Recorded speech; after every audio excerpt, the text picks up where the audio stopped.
meet with the director of the region.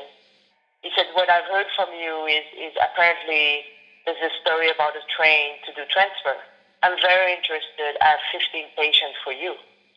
So basically we just said, okay, let's go and see your patient. I think that we had in mind like some trauma patient, but stable trauma patient. These were ICU patients. And we're like, okay, this is not the business with us.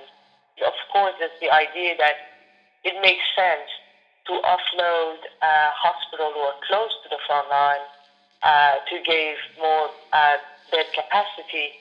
But as well, you need to make sure that you are transferring the patient somewhere that's going to get same level of care, minimum, if not higher level of care, would be the best. We just want to make sure this is safe for everybody. And then while we're talking, we as well negotiating with the parents if they want to be medevac or not. And so the first mother is basically, I want my child to be medevac because I think it's the only chance for my child to keep his legs. That's what she has in mind. She said, and the child looked at her and said, I want to walk again. And then the director of the hospital is there, the director of the ICU is there, and all the interns, and they're all saying, you need to get them out of here. They need to survive. This is our hope.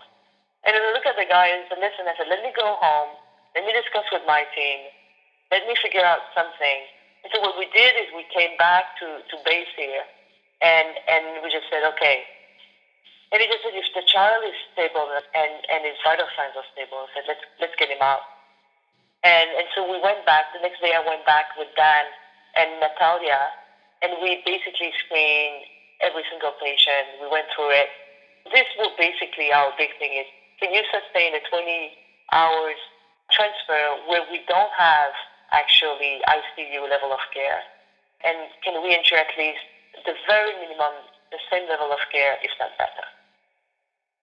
We went back very early this morning because the train was coming to go back and reassess the patient to make sure 100% that we thought they were stable.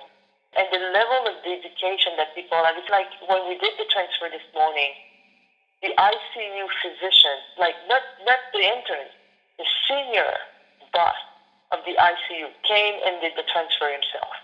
It is the one who lifts the stretcher with the ambulance driver and with our staff. And it makes sure that the child was positioned the right way, make sure that his leg was fine, that everything, the vacuum of sucker for his wound were working well. And he stayed several minutes, and then finally, once he was finally satisfied, he looked at me and just said, I think my job is finished now. I hand it over to you.